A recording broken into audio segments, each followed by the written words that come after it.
거룩하고 새로운 상상이라는 큰 제목으로 저희들이 말씀을 묵상해 오고 있습니다. 오늘은 33번째 말씀입니다. 이미, 아직. 이미와 아직의 긴장 사이에서 이러한 소제목으로 말씀을 전하려고 합니다. 지난주에 저희들이 그 바예수라는 사람, 유대인 마술사 이야기를 이제 살펴봤죠. 예수님의 자녀인가 마귀의 자식인가 그런 제목으로 말씀을 배워왔는데요. 이때 바나바와 사울이 선교여행을 떠난 지 첫 번째 만나는 사건들이었습니다. 이제 계속해서 이 선교여행이 진행이 되고 있는데 이번에는 유대에서 어떤 사람들이 안디옥으로 찾아왔습니다. 이 사람들이 새로 믿게 된 이방인 형제들에게 모세가 가르친 풍습대로 할례를 받지 않으면 여러분들은 구원을 못 받는다, 이런 이야기를 했습니다. 이것이 아주 교회 안에 격렬한 논쟁거리가 됐습니다. 기독교가 유대에 뿌리를 뒀잖아요. 지금 아직 한 세대가 지나기 전입니다. 그러니까 지금 유대교의 신학, 풍습, 관습, 여러 가지 리추얼들, 이런 것들이 막 혼재되어 있는 상황에서 이런 일이 일어나는 건 아주 자연스러운 상황입니다. 그래서 이 문제가 이제 아주 크게 부각이 되었고 앞으로 기독교가 어떤 모습으로 갈지에 대한 중요한 사건이기 때문에 바나바와 바울이 이 문제를 가지고 예루살렘으로 올라갑니다. 거기서 벌어지는 일들을 가지고 오늘 말씀을 조금 더 묵상해 보겠습니다. 첫 번째로 우리가 과거와 현재 사이에서 라는 제목으로 한번 말씀을 살펴볼 텐데요.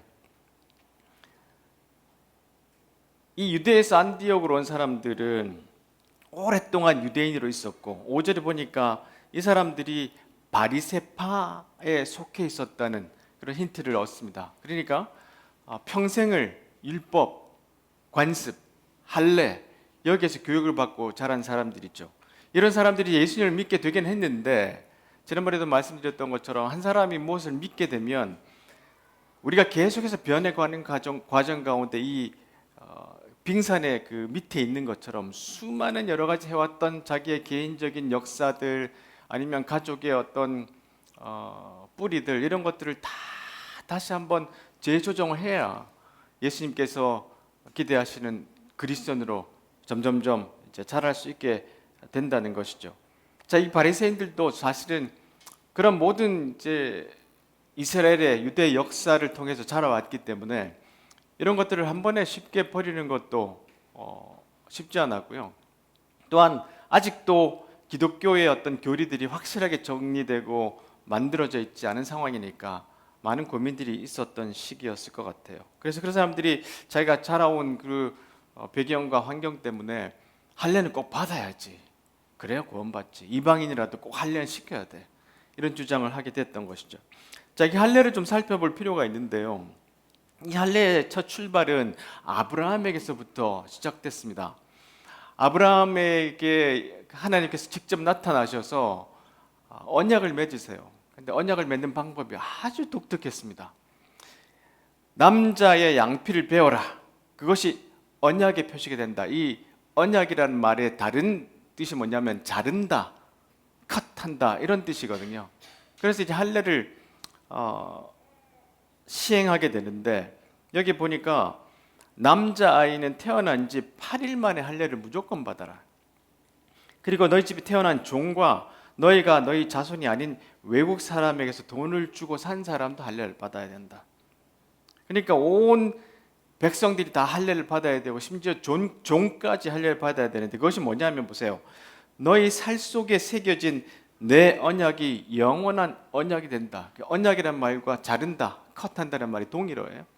그러니까 처음에 할례를 시작하게 된 것은 너희들은 내 민족인데 그것을 가르는 특별한 방식이 할례다 라고 하면서 아브라함에게 처음 이제 할례를 주셨던 거죠. 자, 그런데 이것이 이제 시대가 지나면서 점점 조금 더 이 언약에서 변천이 있게 됩니다. 예수님께서도 심지어 할례를 8일 만에 받으셨거든요. 근데 예수님이 할례를 받으셨던 시기와 아브라함이 처음 할례를 받았던 그 명령을 받았던 시기에 과정에는 큰 갭이 있어요. 역사를 좀 살펴보면, 자, 할례에 대한 인식의 발전이 이렇게 있는데요.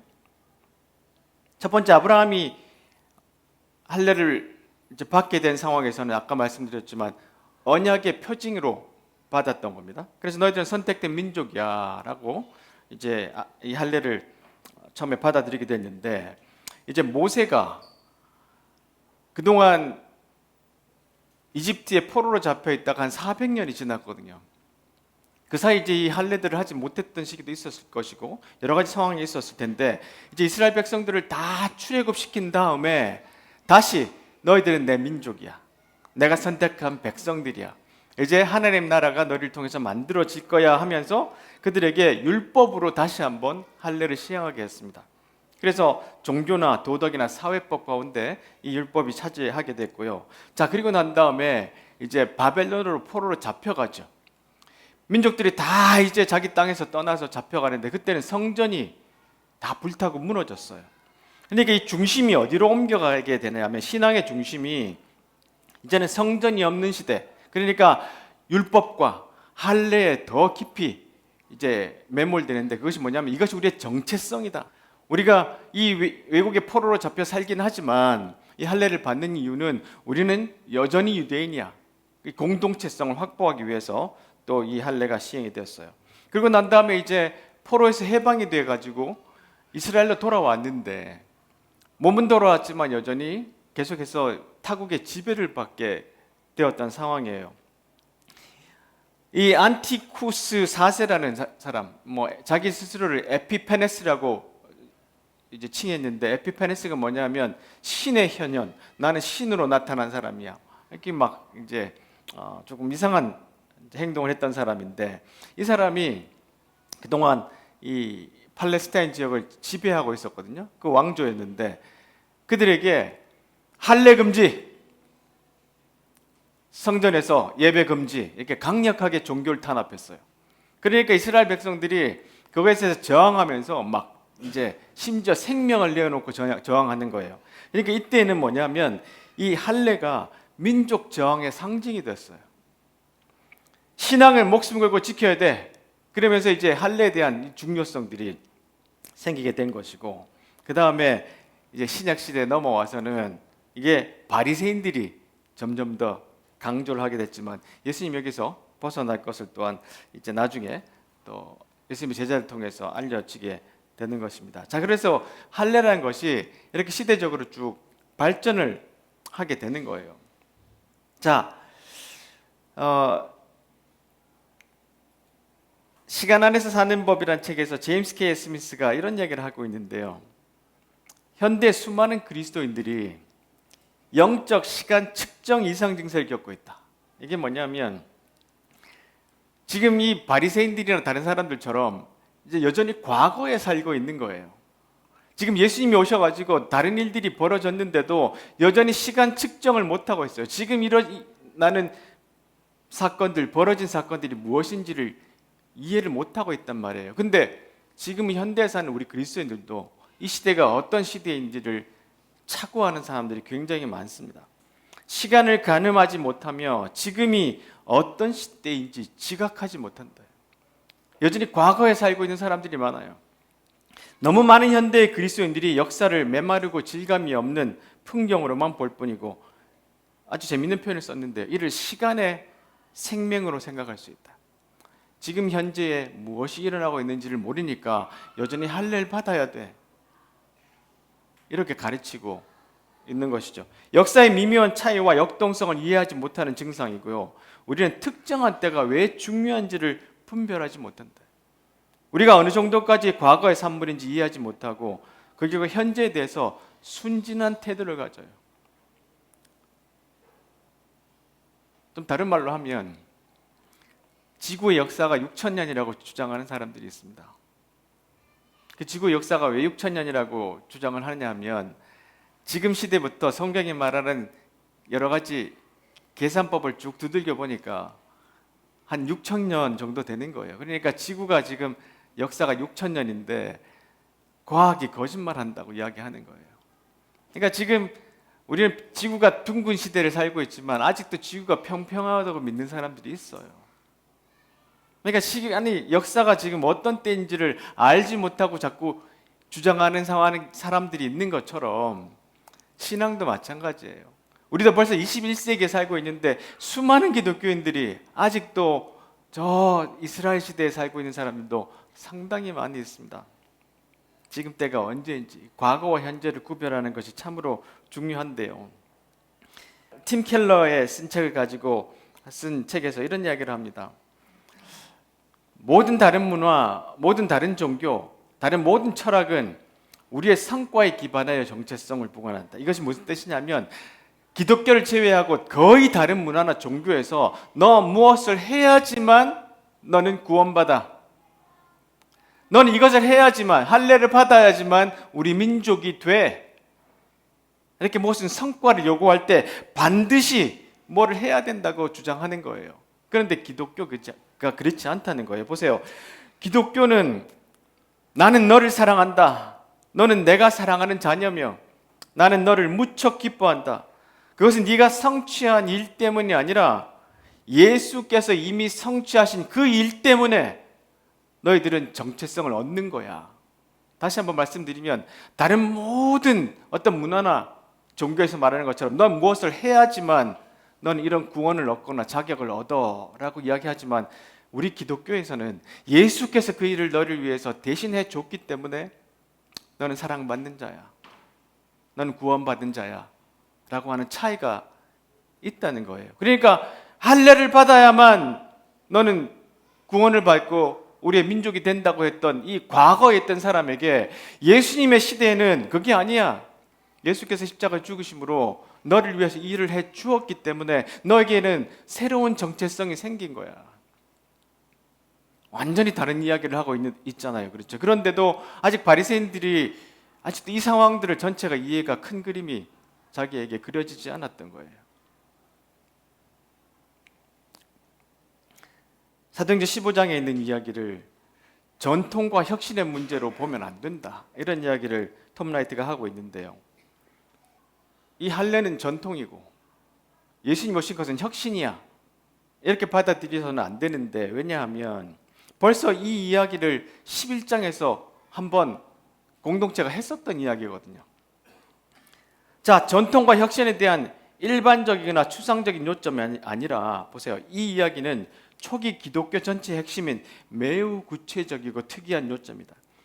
하나님이 예수님을 메시아로 보내심으로 이스라엘과의 언약을 성취하셨기 때문에 아무런 차별 없이 모두가 다 언약 가족이 될 수 있다는 것이 핵심이에요. 앞에서 말씀드렸던 것처럼 이제는 예수께서 오셔서 모든 일을 다 성취하셨기 때문에 유대인뿐만 아니라 이방인 모두가 다 하나님의 자녀가 될 수 있다는 것이에요. 그래서 그 민족이 아무리 신성하고 선택받았고 하나님의 임재로 복을 받았고 그분의 약속을 세상에 전달하는 임무를 받았더라도 옛날에 너희들 이스라엘 백성들의 사적인 임무가 이제는 그 기간이 지났어. 이제는 이것을 다른 민족에게 전해줘야 되는 시기야. 지금까지의 할례 받는 전통은 자 여기까지 충분한 의미가 있었어. 이제는 새로운 시대가 왔어 라는 것들을 알려주고 있는 것이에요. 아주 큰 이야기를 하고 있는 것입니다. 두 번째로 한번 볼게요. 자, 이런 이야기가 여러 사람들에게 충돌한 의견이 됐어요. 자, 바리새인들을 보시면 아무리 그래도 예수님이 부활하셨지만 우리 전통이 있는데 할례 받아야지. 자, 그러니까 예수님도 믿고 할례도 받고 그러면 좋지 않겠어? 그러면 구원받는 것이 더 완성되지 않겠니? 이렇게 이야기를 하니까 바나바와 바울이 여기에 있어서 굉장히 격분했습니다. 지금까지 우리가 보았던 것과 예수님이 성령을 통해서 행하셨던 일도 우리가 보고 있는데 다시 우리가 옛날로 돌아가자니 말이 되는가? 자, 이렇게 이야기하는데 보세요. 많은 토론이 있은 후 다른 성경에 보면 격렬한 논쟁이 있은 다음에 이렇게 번역하고 있습니다. 자, 그때 이제 토론이 다 끝나고 난 다음에 베드로가 말합니다. 형제 여러분, 하나님께서 얼마 전에 여러분들 중에서 나를 선택하셔가지고 이방인에게 복음 전하는 거 여러분 보셨죠? 그들에게도 성령이 임하셨다는 것 여러분 들으셨죠? 하고 베드로가 이야기합니다. 하나님께서는 우리와 이방인들을 차별하지 않으시는 것, 내가 받고 내가 그 역사를 행하는 중심에 있었다는 이야기를 합니다. 그런데 여러분, 어찌하여 우리 조상들이나 우리나 모두 질 수 없었던 짐을 이방인 신자들에게 줘서 하나님을 시험하려 하십니까? 왜 우리도 지기 힘들었던 그 짐을 왜 이방인 다른 사람들에게까지 이 율법을 지우려고 합니까? 라고 베드로가 이야기를 합니다. 우리는 그들과 마찬가지로 주님의 은혜로 구원을 받는 사실을 믿습니다. 베드로가 이렇게 정리를 했어요. 내 경험과 내 가르침과 배움, 예수님을 통해서 배웠던 것들, 자, 이것이 은혜로 구원받는 사실을 나는 믿습니다. 그러니까 온 무리가 잠잠해졌어요. 자, 베드로의 말이 끝나자마자 누가 일어났습니까? 바울과 바나바가 이어서 또한 이야기를 합니다. 자, 우리가 지금까지 이렇게 수많은 기적과 표적을 이방인 가운데서 행하다가 오늘 여기에 예루살렘에 왔습니다. 우리가 산 증인들입니다. 그렇게 이야기를 하니까 이제 예수님의 동생 야고보가 대답합니다. 이때에 예수님의 동생 야고보는 예루살렘 교회의 가장 중요한 리더가 되어 있었어요. 그런데 이 야고보가 이렇게 정리를 합니다. 여러분, 제가 한마디 하겠습니다. 하나님께서 처음으로 이방인들 중에서 자기 백성을 삼으시려고 그들을 찾아오신 이야기를 시몬 곧 베드로가 전해줬는데요. 이 이야기는 성경에 있는 말과 똑같습니다. 일치합니다. 이 예언자의 말과 일치한다는 말이 구약 성경에 있는 말씀과 일치한다는 뜻이에요. 예언서에 이렇게 기록되어 있습니다 하고 성경의 이야기를 쭉 풀어줍니다. 수많은 이야기가 충돌하는 가운데 보세요. 이 초대교회가 어떻게 반응을 하는지 서로 경청하고 경험과 자기들의 또 행했던 일들을 다 서로 듣고 나중에는 성경 이야기까지 들으면서 지금 일어나는 일들이 지금 이런 것이구나 라는 어떤 결론의 합의에 도달하게 된 것이에요. 정의감 중독사회라는 책에 보면 이런 이야기가 있습니다. 정의감을 내세우는 사람, 예를 들면 할례 받아야 돼 라고 하는 이것을 내세우는 사람들은 정론을 말하는데, 정론은 문자 그대로 정당하고 올바른 말, 옳고 그름을 드러내는 말이다. 그런데 정론은 타협할 여지를 안 준다. 할례 받아야 돼. 안 받으면 구원 못 받아. 타협할 여지를 안 주는 거죠. 그런데 옳고 그름을 미리 단정했으므로 상대에게는 그것을 수용하든지 거부하든지 두 가지 선택만 남는 거예요. 상대가 마음의 준비가 되지 않았을 때 정론을 펼치는 것은 타인의 감정에 대한 배려가 부족한 태도다. 우리가 대화에서 바라는 것은 옳고 그름에 대한 판단이 아니라 이해와 공감이다. 지금 초대교회 안에서 보세요. 서로의 이런 극심한 논쟁이 일어나고 대립이 일어나고 나고 있잖아요. 그럴 때 할례 안 받으면 구원 못 받아. 난 절대 못 불러서. 이렇게 주장하는 것들이 아니라 베드로의 이야기를 충분히 듣고 바울과 바나바 이야기를 듣고 또 야고보의 얘기를 들으면서 지금 이 순간에 하나님 우리에게 원하시는 모습이 이런 거구나라고 점점점 이 초대교회가 합의로 다가가는 것들을 볼 수 있는 거죠. 집단 착각이라는 책에서 보면 우리가 다른 사람들을 관찰하고 그들에게 귀를 기울임으로써 보다 정확한 판단을 할 수 있다. 또 그래야 된다. 보세요. 그래서 우리가 무조건 주장하는 것이 아니라 지금 베드로의 이야기도 듣고 바울과 바나바가 이방인들에게 가서 선교했던 그 이야기도 듣고 이 예루살렘 교회의 아주 큰 리더가 되는 예수님의 동생 야고보가 어떻게 성경을 풀어주는지를 자세히 들으면서 그들이 정확한 판단을 할 수 있도록 가까이 갈 수 있게 되는 것이죠. 우리는 우리 스스로의 판단을 내던진 채 맹목적으로 다른 이들을 추종하고픈 악마의 유혹을 떨쳐내기 위해 노력해야 된다. 그런 유혹은 때로는 군중의 함성으로, 이 군중의 함성은 예수님을 십자가에 못 박아라, 이것이 큰 군중의 함성이었잖아요. 아니면 권위자의 목소리, 사내들인 같은 이 70인 장로들이 예수를 못 박아야 돼 라고 말했던 그런 유혹에 우리가 쉽게 넘어갈 수도 있다는 거예요. 그렇지만 왜라는 질문, 아니 이제 왜 예수님이 우리에게 십자가 죽으시고 부활하시고 우리에게 은혜를 주시고 구원을 열어놓으셨는데 왜 우리가 할례를 또 받아야 돼요? 왜 우리가 할례를 받아야 되나요? 라고 하는 질문을 던질 때 그들이 주장하는 이야기들은 점점점 힘을 잃게 되는 거예요. 그러니까 우리가 갖고 있는 여러 가지 생각들, 상황들이 일어났을 때 이런 질문들, 왜요? 왜 그랬을까요? 라고 하는 이 단순한 질문이라도 그들이 주장하는 것들을 바꿀 수 있고 우리가 점점점 더 성경이 말하는 그런 합의에 이룰 수 있도록 이끌어갈 수 있다는 것입니다. 내 마음에 낯선 사람이 산다. 이 책에서도 비슷한 주장을 하는데요.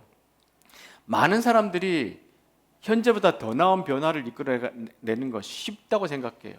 우리가 이제 성경을 지금 보니까 왜 이렇게 이런 문제 가지고 그랬을까 이렇게 생각을 할 수 있지만 그 당시에는 정말로 죽고 사는 문제였어요.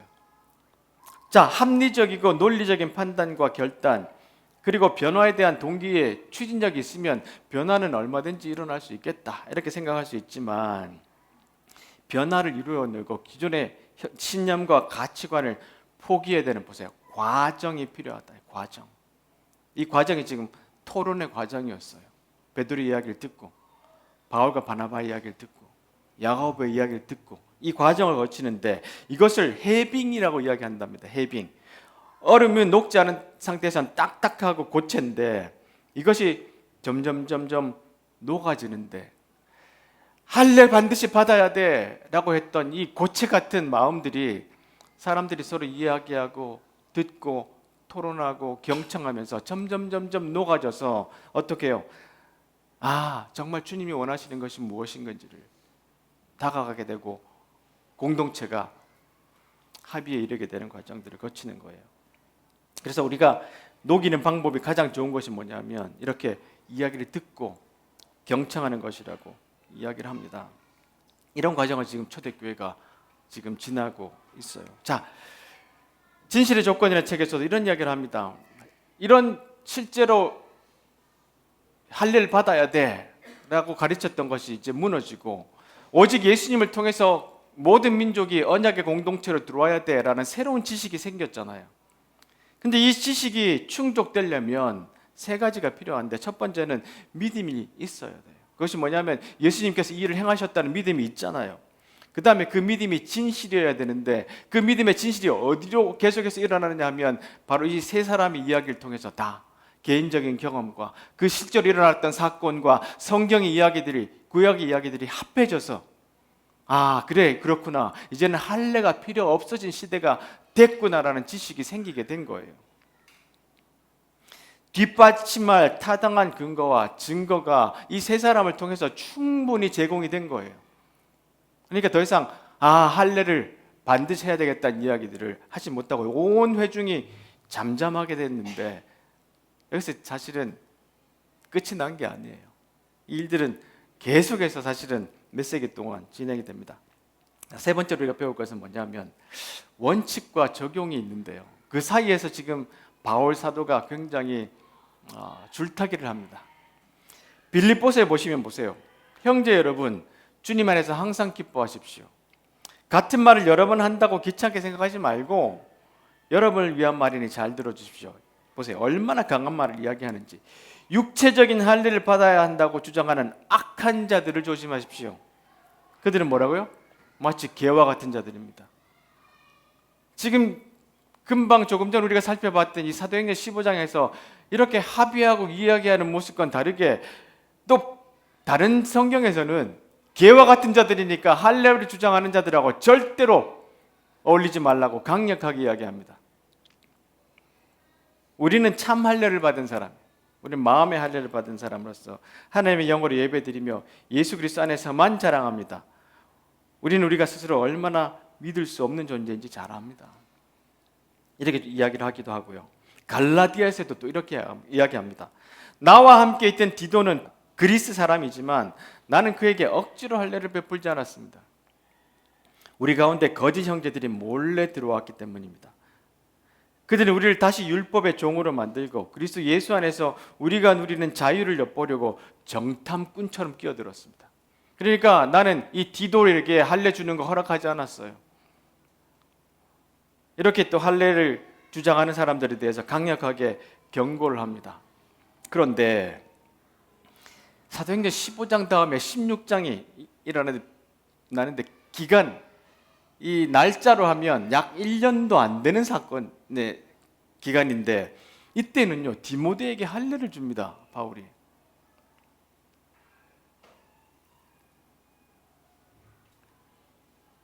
다른 성경에서는 할례 주장하는 사람들은 개 같은 존재니까 조심해라, 우리의 자유를 엿보고 들어온 거짓 정탐꾼이야 라고 막 강력하게 경고를 하는데 어라, 지금 사도행전에서 이야기하고 있는 그 15장과 16장의 간극이 1년도 안 되는데 그 사이에 디모데에게는요 할례를 줬어요, 바울이.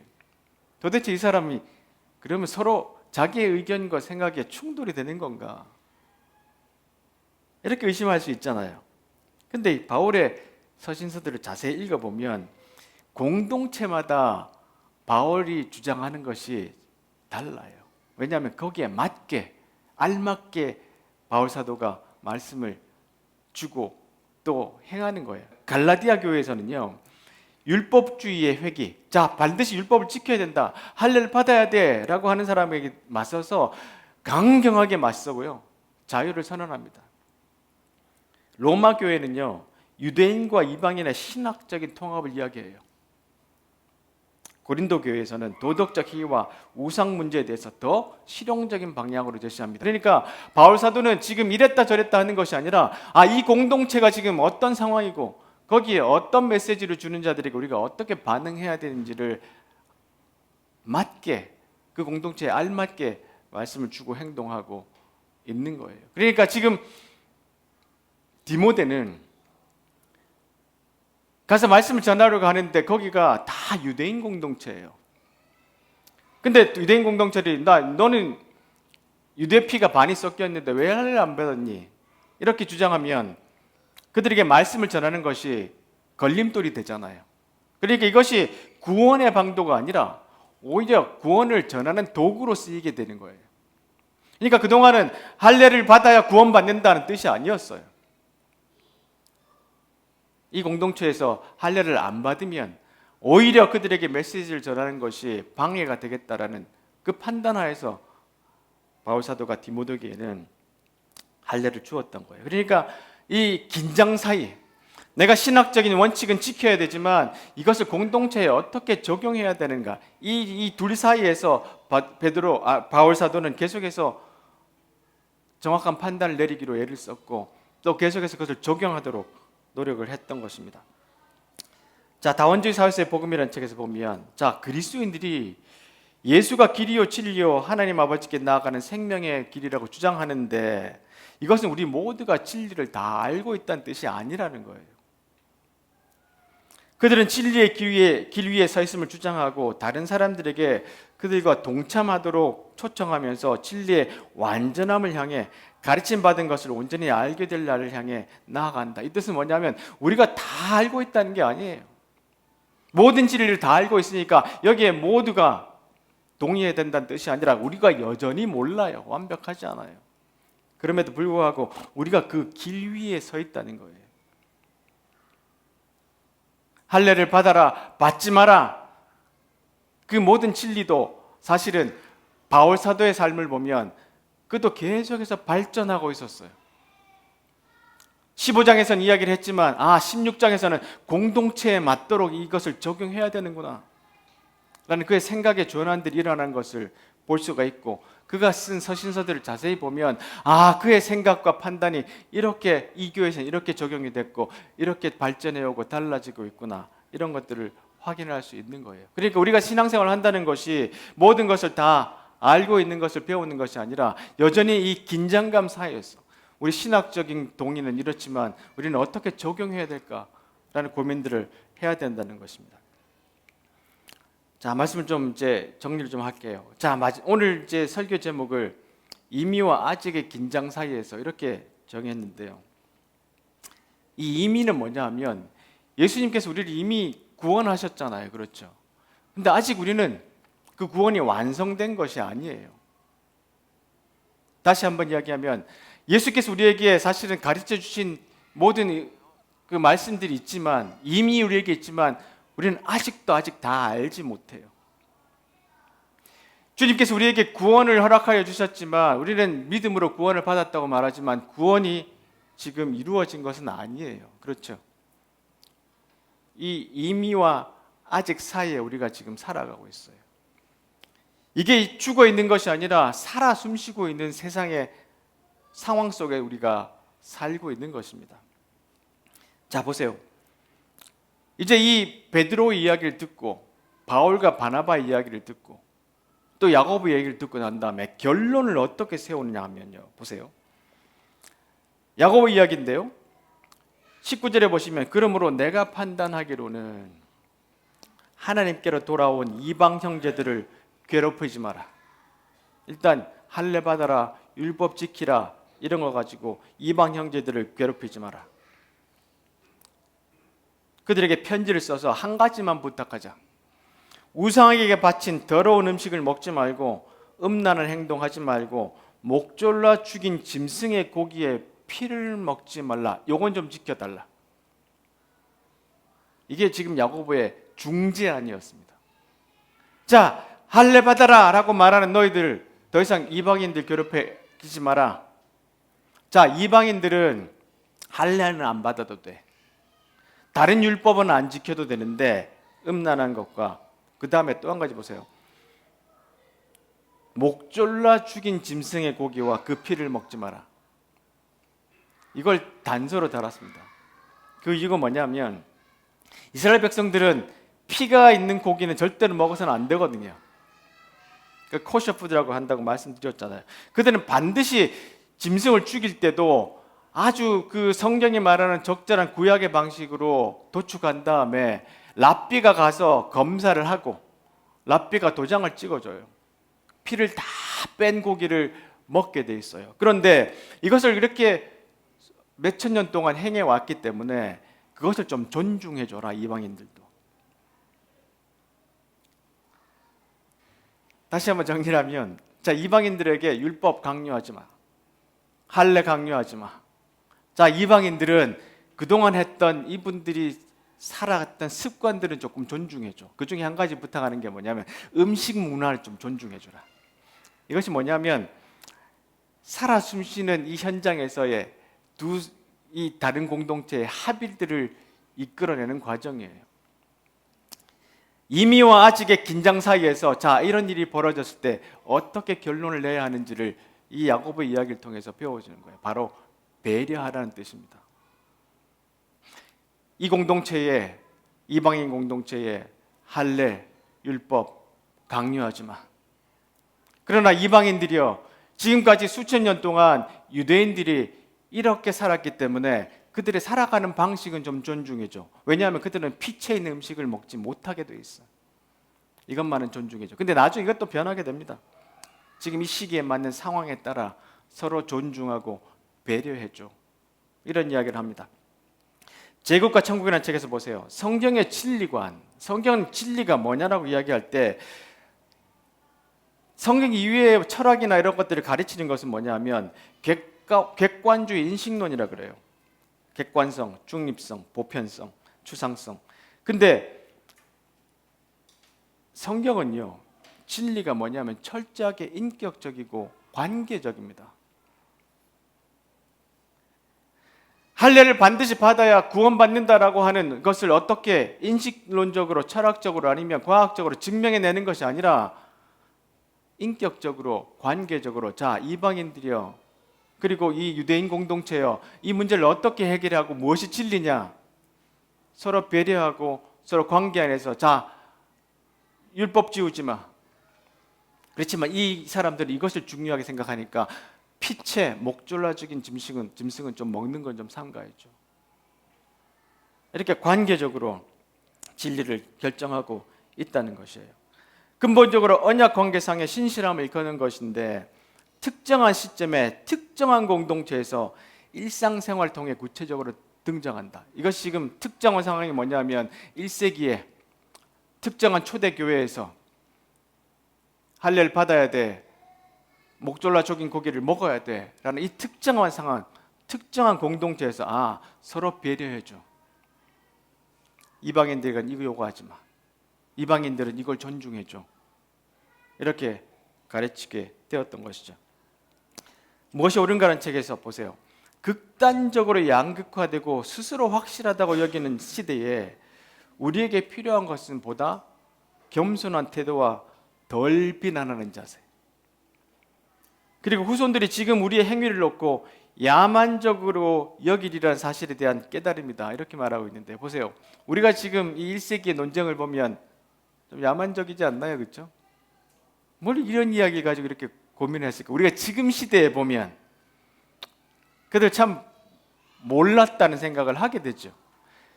근데 보세요. 우리가 지금 살고 있는 시대에 우리가 중요하고 이게 극단적으로 양극단이 싸우고 있는 일들이 있는데, 이게 좀 얼마 지나고 나서 우리의 자녀들이 보면 우리 부모들 진짜 무식했네, 그거 가지고 이렇게 싸웠어, 이런 일들이 우리에게 지금도 많이 있다는 거예요. 무엇이 인간을 만드는가, 인간을 완성시키는 12가지 요소에 보면, 보세요. 모든 사실은 언제라도 틀린 것으로 밝혀질 가능성이 있다 그럽니다.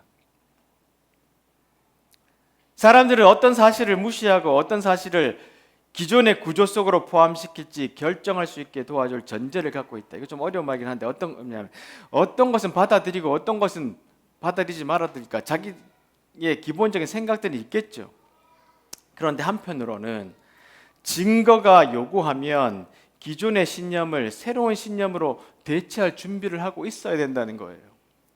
무조건 우기는 것이 아니라 이것이 틀릴 가능성이 있어. 가능성이, 아까 초반에 말씀드렸던 것처럼 지구가 6,000년이라는 거, 이 역사가 내가 계속해서 학교에서 그렇게 배웠을지 모르겠지만, 요새 학교에서 그렇게 안 가르치겠지만요, 교회에서 배웠을 수 있겠지만 이건 틀릴 가능성이 있어.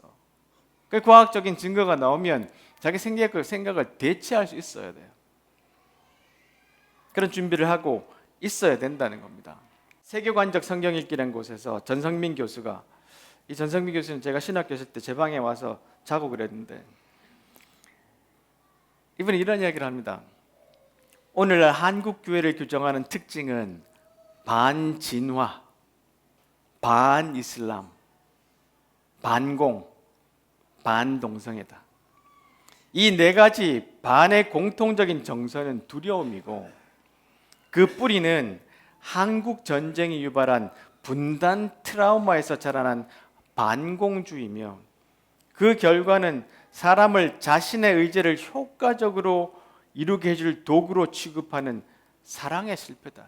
뭐냐면, 쉽게 설명을 좀 하면, 이렇게 무엇이든지 반대하고 있는 이런 현상들이 우리 속에 있는데, 한국 교회가 여기 우리가 분단 트라우마에서 이것이 일어났다는 거예요. 그리고 우리가 사랑하는 것에 실패했기 때문에 이 두려움 가운데 이런 것들을 계속해서 극심하게 반대한다는 것인데, 하나님이 온 세상을 창조하시고 모든 사람을 자신의 형상으로 지었다는 고백이 가장 중요한 기독교 세계관은 포용과 환대를 추구하는 평화의 세계관이어야 된다.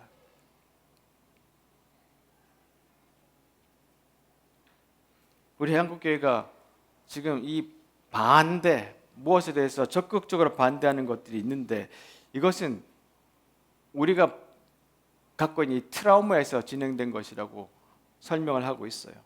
오히려 우리가 포용과 환대의 평화의 세계관을 가져야 되는데, 오히려 적대적인 그런 세계관을 가지고 있는 모습들을 많은 그리스도인들에게서 발견하게 됩니다. 오늘 우리가 말씀에서 배워야 될 것이 결론적으로 뭐냐면, 서로의 다름을 인정하고 포용하며 하나 되는 것이 일체의 참모습이라는 돌아가신 프란치스코 교황의 말씀, 우리가 배워야 될 중요한 교훈이라는 생각이 들어요. 서로의 목소리에 귀 기울이고 존중하는 이러한 일치야말로 우리가 가진 유일한 무기입니다. 초대교회가 그렇게 했습니다. 빌립보서에 보시면 바울 사도가 이런 말씀을 우리에게 전해줍니다. 그러므로 여러분이 그리스도를 따름으로 무엇을 얻었거나 그분의 사랑으로 여러분의 삶에 얼마간의 변화가 일어났거나 성령의 공동체 안에 있는 것이 여러분에게 어떤 의미가 있거나 여러분에게 따뜻한 마음이나 배려하는 마음이 있거든 내 부탁을 들어주시기 바랍니다. 서로 뜻을 같이 하고 서로 사랑하고 서로 속 깊은 벗이 되십시오. 자신의 방식을 앞세우지 말고 그럴듯한 말로 자신의 방식을 내세우지 마십시오. 자기를 제쳐두고 다른 사람이 잘 되도록 도우십시오. 자기 이익을 꾀하는 일에 사로잡히지 마십시오. 자신을 잊을 정도로 도움의 손길을 내미십시오. 오늘 우리가 이 할례 이야기를 출발해서 어떻게 공동체가 초대교회 공동체가 이렇게 극심한 논쟁거리에서 이런 합의에 이르게 되는 과정들을 살펴봤습니다. 역사적으로 할례는 이들에게 정말로 중요한 것이라 예수님을 믿고 난 다음에도 포기할 수 없는 것들이었어요. 그러니까 과거에 머무른 사람들이 여전히 새로운 이방인의 공동체를 보고 할례 받아야 돼라고 주장할 수 있어요. 이해가 됩니다. 그렇죠? 그런데 이것은 또한 버려야 될 것이에요. 자, 거기에 사람들이 모여서 자, 우리 토론해보자. 저기 안디옥에 있는 바나바와 바울 예루살렘으로 오세요. 그리고 야고보와 베드로 다 리더십들 다 오세요. 그리고 이것을 주장하는 바리새인들 오세요. 딱 예루살렘 교회 한 공동체 다 모았습니다. 자, 자기 이야기 다 해보세요. 다 논쟁을 들은 다음에 베드로가 이야기합니다. 여러분, 하나님이 나를 이끄셔서 이방인들에게 고넬료에게 전도해서 성령 임하시는 것 여러분 들으셨죠? 제가 직접 보았고 직접 이 일을 행했습니다. 자, 바울과 바나바 오세요. 여러분들이 저 이방인 도시를 돌아다니면서 행했던 일들 우리에게 알려주세요. 가르쳐주세요. 그 이야기를 듣고 난 다음에 야고보 사도가 자, 구약 성경은 이렇게 정리합니다. 그리고 난 다음에 결론이 이르렀던 것이 뭐죠? 서로 배려합시다. 이방인들에게는 율법, 할례, 짐 지우지 마세요. 자, 이방인들이요, 우리가 지금까지 살아왔던 삶의 방식은 좀 존중해 주세요. 자, 서로 배려하고 서로 존중하는 공동체를 만들어 갑시다. 이렇게 결론을 내렸습니다. 자, 그래서 우리가 상상하는 일들은 우리에게도 지금 여러 가지 많은 것들이 논쟁거리가 있는 일들이 많이 있습니다. 때로는 이것이 극단으로 치들어서 부딪힐 때도 많아요.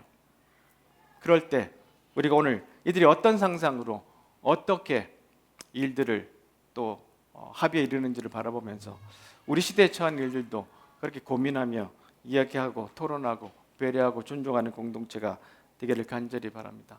기도하겠습니다.